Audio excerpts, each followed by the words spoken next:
Cristobal and the Canes running out of the smoke. And Van Dyke with the keeper.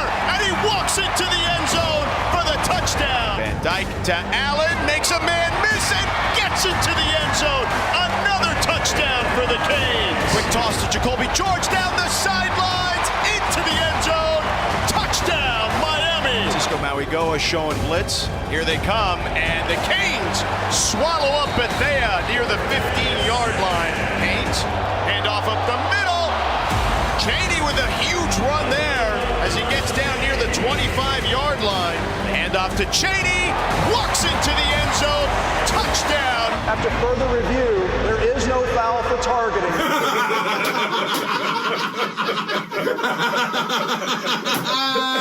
Oh, God. 33 seconds left in the half. Van Dyke got time, goes over the middle, got a man. Touchdown. Touchdown, Miami. Brashard Smith. Bethea starting to look a little more comfortable out there. Bethea under pressure, spins out of trouble, and loses the football. The ball is on the ground. Miami recovers it. We have a quarterback change. Emory Williams is in the game. Allen bouncing it out, gets in the end zone. Touchdown, Miami. Chris Johnson, you see the speed down the sideline in the end zone. Touchdown. Chris Johnson turned on the Jets and tacked on 6 more for the Canes. Our final score tonight, the Miami Hurricanes 48, Bethune-Cookman 7. Coming to you live from the top floor of the OBB Corporate Tower in downtown Coral Gables. These are the Orange Bowl Boys, presented by Ed Morse. Join over 2 million people that are backed by Morse. Visit edmorse.com. And by Paul Bange Roofing. From residential roofing to commercial roofing, even roof repairs. Give Paul a call. Get your free estimate at paulbangeroofing.com. Here's Toast, Roman, and Scoop. Miami Hurricanes took care of Bethune-Cookman last night, 48-7. Welcome to It's the Recap Show. It's the Recap Show. Yeah, it is. Listen, boys, it was those games are supposed to look a certain way if you're a team of a certain level. And for me last night, that game, the only drawback was the last couple minutes of the first half, that fumble and missing the extra point. Should have been 35-0 at the half. But it was fun. They played the part. They played the part. Potentially. Yeah. Could have been more potentially. I mean, you had Colby with the unfortunate fumble there. But then they got the ball back with a minute left and scored within 40 seconds. 4 plays. 4 plays. Don Chaney, 4 runs. That was a different run. That was a different drive, but yeah. I was talking about the post. I was talking about the post to Brashard. Yeah, the half. You saw exactly right, Toast. There's a certain way of doing business when you play a certain level of team. Now, despite that, there's a lot of things on the field, despite the skill level. There were still a lot of immaculate throws. I mean, sometimes we had some really tight coverage, and Tyler was just unabated to that, in his mind, and just pulled the trigger repeatedly. Very successful on the night. Offensive line completely dominated. They could have ran every single time if they wanted to, but they knew they would have a wide receiver mutiny, so they decided against that. It was refreshing to see. I don't know. I want to ask both of you. All of you. It still kind of looked a little different though, right? We've played teams like that before. We've whooped their ass even by bigger profit margins. Why did it look different in 2 ways? Yeah, it looked different in 2 ways. And the first and the most impressive one for me is the fact that Shannon Dawson just made everyone's prep a little bit more difficult again. He shows you things in week 3 that you haven't seen in week 1 or week 2. And he showed you bright and early. Tyler keeps it twice, keeps it on the touchdown run on the first drive, and then he starts to show you stuff. And I saw that Mario said the same thing, which is, man, he's making it really difficult to prepare for this offense. You've got 3 games, and you've seen 3 different things. And it's incredible. I can't be any more excited about it. Show me some diversity. It's amazing. I love it. Yeah, up tempo. They're going up tempo against Bethune Cookman. And as soon as I saw that, I was like, that's not against Bethune Cookman. That's against the rest of the ACC. That's against the remaining opponents on the schedule. Like, you're going up tempo, like you're going back to, like, we had like a little breakneck pace on a couple plays. And then you're right, Scoopy. TBD goes ahead and keeps a couple of the balls once those defensive ends crashes, because now it's going to keep other teams a little bit more honest moving forward. So it was good. That first drive for the University of Miami Hurricanes in particular, not even just the first half, that first drive was like an exploratory memorandum to the rest of the ACC. For me, I mean, the best. I got a text. I would say that said, "quote busting narratives." Yeah, with a couple of those Tyler runs, right? I will further that. I will further that real quick, Toast, because on the ACC network telecast, Roddy Jones, by the way, is brilliant. Yes, he is. I love Roddy. OBB alumni. Listening to him talk about, because you can tell when the talking heads kind of know about your team. Like, Roddy knows the Miami Hurricanes so in depth, like it is so refreshing. And they were like, Tyler Van Wheels, Tyler Van Dart, Tyler Van Dominate. They were trying to come up once they saw him run into the end zone. So you want to talk about changing the narrative? Yeah, they were trying to change the narrative on the ACC network telecast post game. Go ahead. Listen, Toasty. For that was, in my mind, that was Shannon Dawson knowing that we screwed this boy out of 8 figures in a first-round draft last year. So now, this year in the first round, when they're saying, oh, Tyler's great, but he really isn't movable. Oh, let's go to the Bethune game, and hey, we have some highlights for you. Him running in for the touchdown, him scrambling out of, so he's got some movement there. So Shannon gave him tape for the draft to blow that out of the water. For you guys, though, man, my thing for the first half, and this is what really blew me away. I tweeted out as soon as it happened, I love this team, but it was Colby has the fumble, has the no targeting, which was just, the AC will have to explain how that fucking thing happened. But anyways, in the past, there was a minute and a half left in the half. Canes would have just probably given up a big play. Maybe Bethune would have gotten a field goal, going into the half. But no, not this time. Mario tells the defense, go get me the goddamn ball back. 3 and out. I'm going to use all my timeouts. Get me the ball back. I'm going to give it back to you, Shannon, with 1 minute and 75 yards to go. I want something. We haven't seen that, bro. No. We haven't seen that. I can't even decades. I can't tell you the last time that we had a coaching staff that played like that at the end of a half. And it absolutely, I was hard as a rock. It was a continuation of a narrative. It was more so the timeouts. Yeah. The fact that as soon as he took the first timeout, we were like, are we planning to get the ball back with a minute left? Is that what we're doing here? Because we all like to do it, but we haven't quite seen that, right? So that was pretty awesome. We were like, whoa, here we go. All right, show us what you can do. Continuation of the narrative. Go into the press conference, you have Shannon, who essentially says, you play conservative, you're going to get beat. And I think that was the continuation. You have a chance to be conservative. You can rest on your timeouts. You can't take them with you into the half. And Mario decided against that. Hey, this is great preparation for the boys when we really needed a minute and a 30-second drive to end the half. And this is where great teams live, right? That last drive coming out of the half, the Bill Belichickian rule, and then the first drive coming out. You better be good. You better be great. And Mario gave him the opportunity, and almost the most glorified, practice game scrimmage you could. And he gave his opportunity to offense. And the offense rewarded him, because that last drive, that was the 4-play drive that was Scoopy was talking about. Yep. It was effortless, just darts down the field. Yeah, and for me, the other aspect was first drive of the second half. Bethune comes out, and they're driving down the field. And they're down, I believe, at about the 25 or so. And then the Canes defense steps up. Lichtenstein gets the recovery, and they get the fumble. They get the turnover. And it was just, man, I'll be honest, the last touchdown they did get, and that was the touchdown I was worried about when we were talking, end of the game, meaningless, yada yada, ruins a shutout, which totally sucked. It tweaked Mario. Ruined my shutout. Yeah. Yeah. Ruined my shutout. Yeah. I was pissed. I but turned the game off. I was mad about it.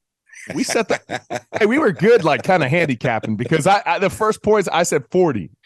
I was like 40 minutes. So there we did well. BTP would be proud.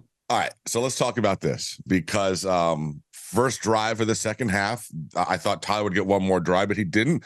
He goes to the bench and he brings in QB2, who apparently now is Emory Williams, because we didn't even see the other quarterback, which is so I don't know what's going on. But the more you try to tell me though, that there's no QB2, I'm just saying really because I'm pretty sure there's a QB2, and Emory looked pretty good. He looked the part again. He does look the part, but we know he looks the part. But here's and I said this to Roe on the way home. Right? We were wrong. We thought Jacurri would get that burn there. But here's what I thought. And you may think I'm crazy. But I thought, okay, well, this is not garbage time, but it's Bethune.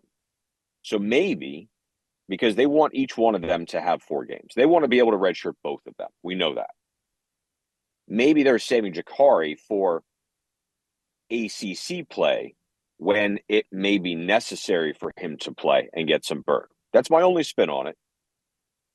That why burn a game with Jacurri against Bethune? Why not give it to Emory, get some burn with the ones? Because maybe we have some stuff that we need from Jacurri down the line. Maybe there are the packages that we need from him and we'll need from him in certain games.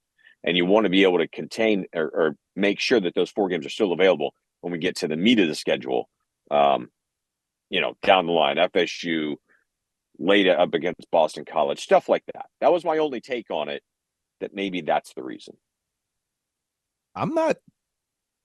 That's fair. Because he already made the comment earlier in the year that I have 4 games to play with, and it was an insinuation to both of them. So Jacurri, there's no rational sense not to get Jacurri into that game. 0. If you do not play him the rest of the year, he's gone. There's just no ifs, ands, or buts about it. He's not staying because the message is very, very clear unless there's more dialogue we don't know.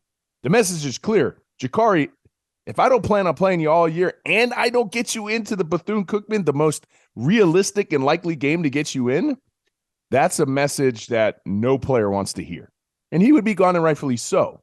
So I'm on Scoop's side there. Maybe there's more to the picture later on when we need him. Okay, there's 4 games. We'll go from there. I got no problem going with that narrative. All I would say is that the packages better be absolutely fucking amazing. When we finally see them, like this better be, better be some groundbreaking shit. Sure, but we know that. Yeah, I mean, you might need them. I'm just saying. I just maybe that's the reason. That's the only reason that I can come up with. Because he was number 2 all camp. So that's kind of my thing. That was my only spin. Can we talk about world-class speed? Oh my goodness. Yeah. Because that was the other thing. Because I have not seen that type of stupid ass speed in a really, really, really, really long time. That was holy shit. I mean, I knew he was fast, but Chris Johnson, my Lord, buddy, thank you. I mean, what? Everyone was like, what? Holy shit. Fast. I came away with the same impression. That was like one of my checks to hit in one of my boxes was Chris Johnson's speed. He took that and went outside, and everything's relative. We watched the whole game. We watched the rest of the Miami Hurricane players play against the Bethune-Cookman Wildcats. We saw it. So at that point, we had a baseline. Well, he looks fast against Bethune. Nobody else looked that fast against Bethune. He was just in a different stratosphere of speed. He took that. Now, smaller, right? And you would probably wonder, well, why aren't we getting him in the games? There's a lot more to the running back position, especially as a young freshman, than just taking balls and bouncing to the outside. This is a more mature game. You got to kind of stick in the middle. You got to be a great blocker. So these are things that he can improve upon, I'm sure. But when he does bounce, oh my goodness, boys, I was like, what the hell is that? It was like in the grand scheme of life, he had control of his speed tempo, and somebody like just threw that to the roof while the rest of the world was in regular tempo. It was nuts. Speaking of the running backs, let's go ahead. He's been battling for the last couple of years, and knock on wood, but it looks like Don Jr. is getting better and better every single week and is getting real close back to what he was before he had these knee injuries the last couple of years. He averaged over 10 a carry. Yesterday, just the power. That one run, bro, where he dragged everyone literally 10 yards. It was just spectacular. He's always had this innate gift to move forward, and he's always had this innate to get positive yards. And I just thought it was impressive for Don, and I was like, good for Don. He gets 4 carries. So it's a 4-play drive, touchdown. And it was just give it to Don, give it to Don, give it to Don, touchdown. And I was like, good for that guy. Good for that guy. But yes, Toast, running back room deep. And it just got deeper last week. Let me ask you guys this, because how do you feel about this? Because I noticed this last night. It was the one glaring thing that I saw. And I was like, damn, dude, like, I don't understand why this can't happen. We're tight end you. We're not using our tight ends in the passing game at all. Like, I mean, McCormick got one, Riley got had one target to him. But what is this? Just Shannon's offense, guys? You think that we're just not going to see the tight end be that involved in passing wise? I mean, certainly blocking, but not passing. What are your thoughts on that? Well, tight end one is still not available, right? So True. Arroyo has still not played, and I think things open up a bit more with him. He's a special athlete, and things will open up more for sure.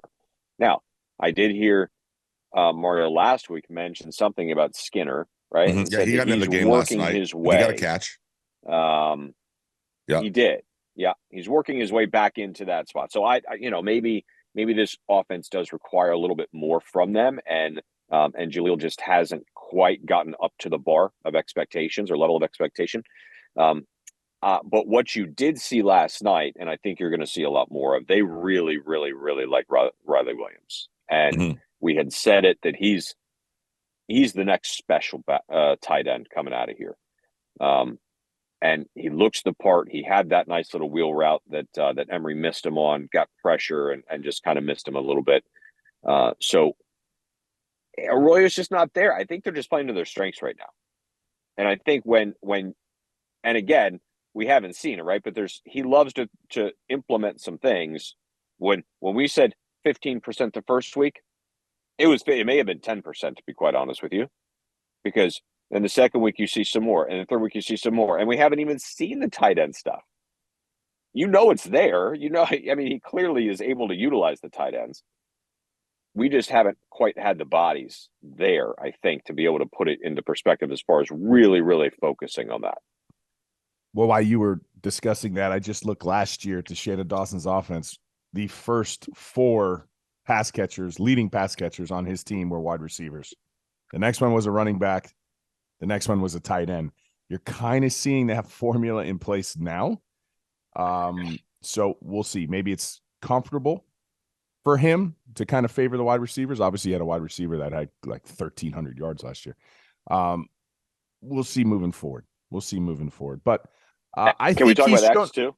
I'd like to talk about the wide receivers. Yeah. Yeah, and real quick, I think he's shown the ability to adapt, and I'm going to give him the benefit of the doubt until proven guilty. X, yes, X. I told you coming into this, and whoever wants to take the baton from me, that their chemistry on that student of the game against Texas A&M, I was like, boys, it's on a different level. You don't understand. Go back and listen to the regular show. I told you that. Their chemistry is on a different level. They've always been good with one another, but it's like stepbrothers. Are we best friends? Yep. It's Brady Edelman. Oh my goodness, it's so sick. It's so sick. They just know what they're doing. And the I think it was it Roddy in the post game or whatever, talking about the fact that, the X tree, him and Tyler have to read the play the exact same because it's open-ended. It's got 2 options at the end, and they both have to be reading the exact same thing to know. And bro, they are just, I mean, listen, you live together, you're best friends, you're roomies. You would think that would happen, but man, it's awesome to see on the football field because you can't stop it. If it's almost like they're Jedi mind tricks going on with each other. They're just communicating without vocal, so it's just, no one knows what's happening. Your Jedi mind tricks won't work on me. Exactly. They'll work on the secondary, though. And I also wanted to mention, dude, Jacurri George, bro. Like, dude, the kid is blowing up. Like, this is what it's so good to see the kid from South Plantation killing it right now. We tweeted out 2 years ago. Yeah. I found the tweet last night. You did. Yep. It said, he's as silky as I've seen since I'm on. He is. He's just so smooth. You don't even think he's that fast. He just glides out there. And he's showing, man. And you know what sprung that touchdown, right? That little different type of bubble screen that they ran. I don't even know if you want to call it a bubble, but it was a screen to the outside. Yeah, X had the block on that. X broke that. He's everywhere, dude. The unique, I don't know if X is going to appreciate this. The unique thing right now for the Miami Hurricanes wide receivers, if you just listen to this stat, Restrepo has 17 receptions, Jacurri George has 16 receptions, and Kobe Young has 15 receptions. Mm-hmm. So the equal distribution under the Shannon law is applicable. But the one thing, Xavier doesn't have a touchdown yet. Doesn't have a touchdown on it. Yeah. Not on the year. But he's got 300 something yards, no touchdown. Yeah, 314. So he's averaging over 100 yards per game. So he's your chunk getter. He's moving it. He is, and he's the guy that Tyler's looking for if he's on the run. But he's the one that's getting the big plays that are getting us down into the red zone, and then someone else is cashing in. But you're right, we've got 3 top receivers, and there's no doubt about it. These are the 3 guys that we're going to be riding. It was great to see Brashard getting more and more run. It was great seeing Ray also out there. So yeah, it was again, they looked the way they should look against an opponent that was this inferior. And you know that those Bethune guys are sore today. They're sore. Yeah, they were getting bodied. Some of those holes. That was an easy day. Went through 3 quarterbacks. Yeah. They did. Their first quarterback got bodied in the first drive. Yeah. He had a whole suplexed. bunch of he got destroyed. Suplexed him. Yeah.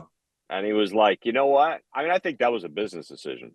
Yeah, like I don't need this shit. To be quite honest with you. He thought to himself, I don't think tonight's a good idea for me to be out here. Coach, I'm hurt. Yeah, self-preservation is a thing. I'm hurt, dog. Right. Don't ask me if I'm okay, because I'm going to tell you I'm hurt.